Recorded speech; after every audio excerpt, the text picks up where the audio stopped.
Restaurant Season, Episode 4, The People Who Build the Place.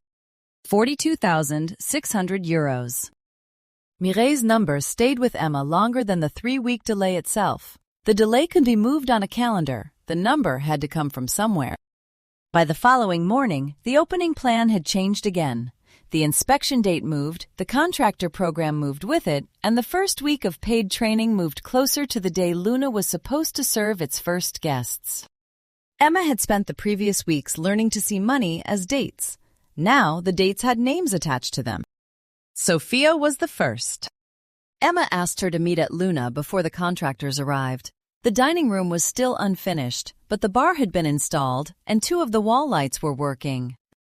Sophia stood beneath one of them while Emma offered her the general manager job.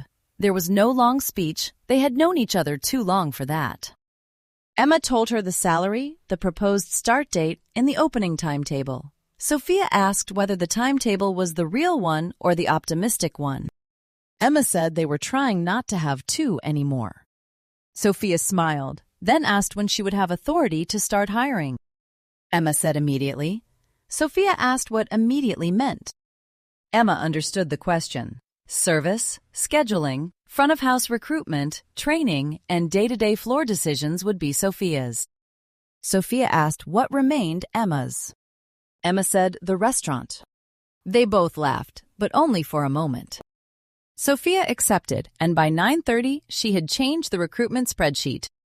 Emma had grouped candidates by role: server, runner, host, bar, wine. Sophia added another column. What does this person make easier? Emma asked what that meant. Sophia said a strong team could not be built by asking whether every individual was impressive. Someone had to settle the room when others became anxious. Someone had to remember procedures. Someone had to notice the quiet table. Someone had to be able to tell Luca no without enjoying it. Emma said that sounded like hiring for weaknesses. Sophia said it was hiring for a team.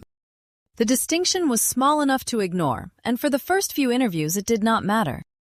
Emma was good at them. Candidates relaxed around her quickly. She rarely asked the obvious question first, and she could usually tell when an answer had been rehearsed. She asked one server what she did when a table disliked a dish but insisted everything was fine. The candidate gave a polished answer about checking back and informing a manager. Emma asked what she actually did. The candidate paused, then said she brought bread, slowed the next course, found a reason to return, and asked again when the table was ready to answer honestly. Emma hired her. Her name was Mara. Sophia agreed before Emma finished the interview notes. Mara had worked 4 years in the same restaurant. Her references described her as calm, precise, and unusually difficult to fluster. She was not the fastest candidate they saw that week, and Emma did not need her to be. The next hire was Layla, a sommelier who had run a small wine program inside a hotel restaurant. Layla asked more questions than Emma did.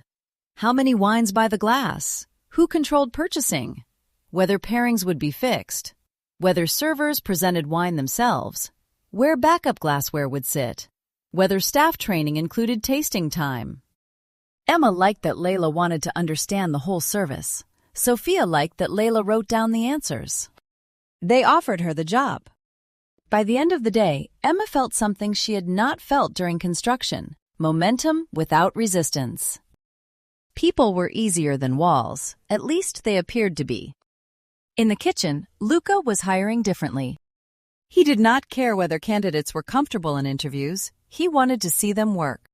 He borrowed a kitchen from a friend on a closed Monday and asked 4 cooks to prepare the same 3 components. One moved quickly and talked constantly. One was technically perfect and left his station in chaos. One was slow and became faster every time Luca changed the instruction.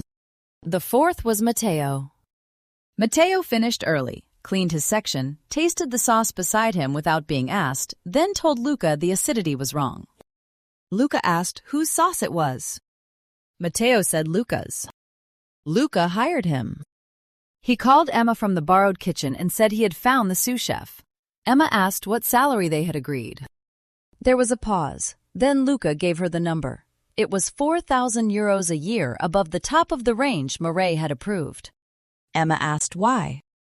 Luca said, because Matteo was worth more than the range. Emma asked what else he had promised. Luca said Matteo would have real creative responsibility, menu development, supplier tastings, and the parts of the kitchen Luca could not personally carry once service started. Emma stopped walking. Real creative responsibility could mean almost anything, but in a small kitchen with serious prep, it could also be exactly what they needed. She approved the salary, then told Luca that future offers had to come through her and Mihai before they were made. Luca said of course. Neither of them discussed whether he had already made this one. Front-of-house interviews continued. Some candidates were obviously wrong. One spoke about guests as if they were obstacles between him and the end of service.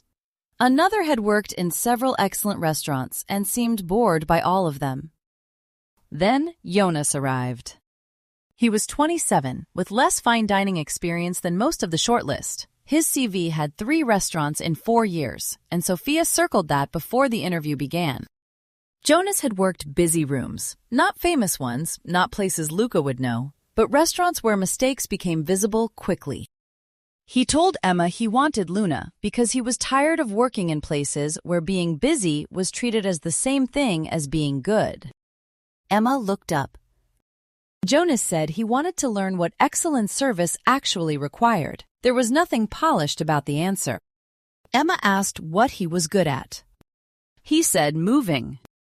Sophia asked what happened when moving was the wrong thing to do.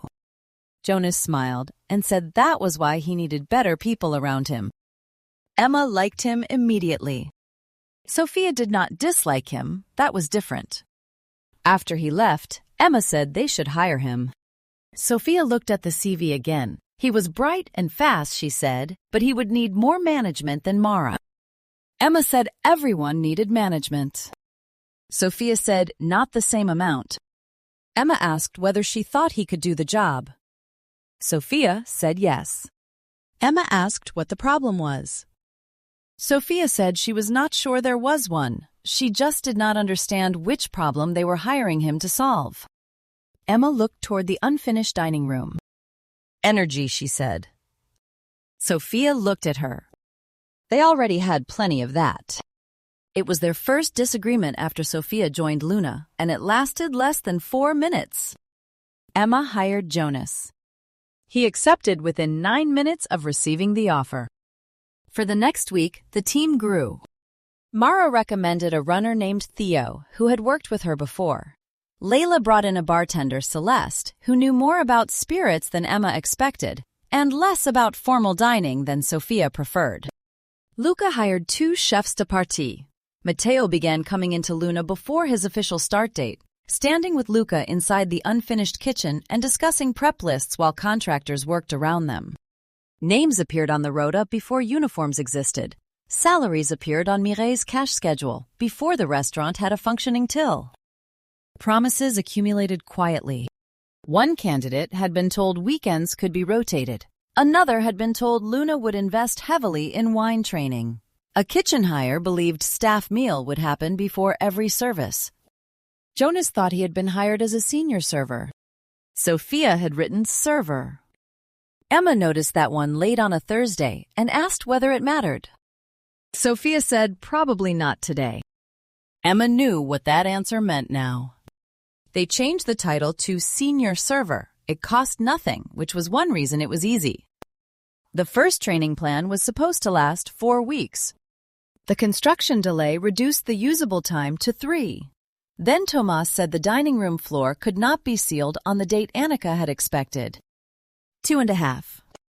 The chairs arrived late. 2.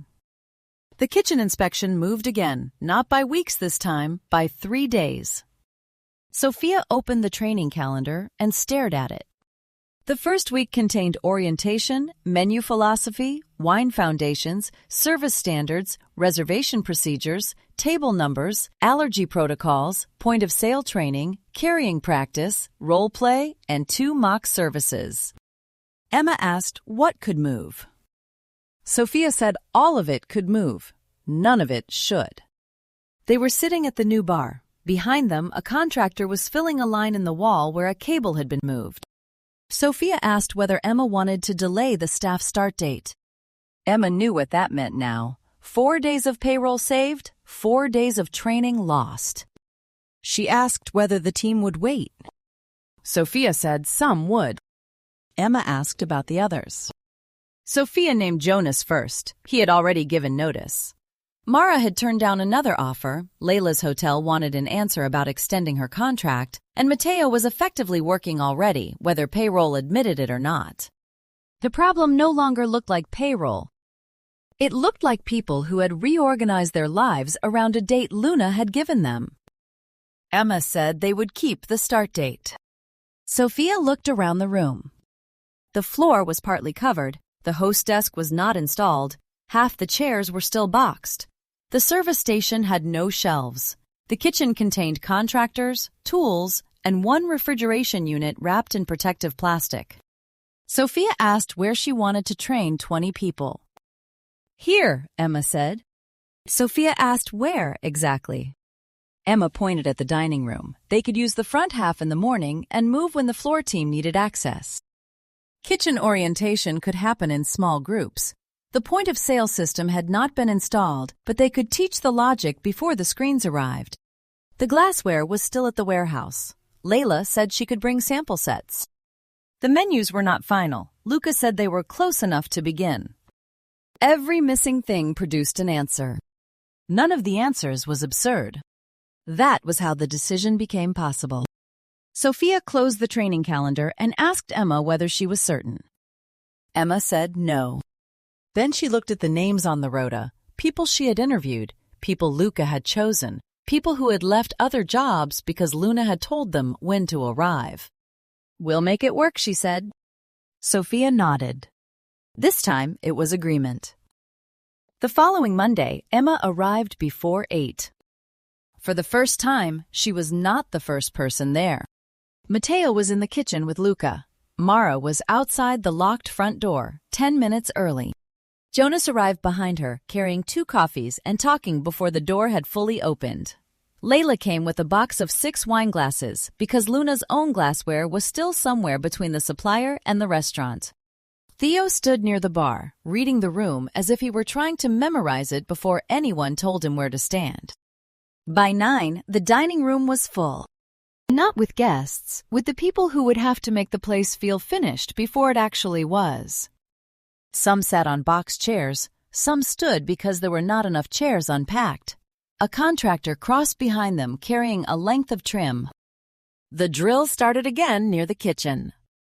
Sophia looked toward Emma. Emma stepped in front of the team. For years she had imagined Luna as tables, light, food, pacing, music, glassware, and the way a guest would feel when all of those things align. Now the restaurant was looking back at her. Mara, Jonas, Layla, Theo, Celeste, Mateo, Luca, Sophia. A room full of salaries, expectations, ambitions, habits, strengths, and promises. Emma smiled. Then she began.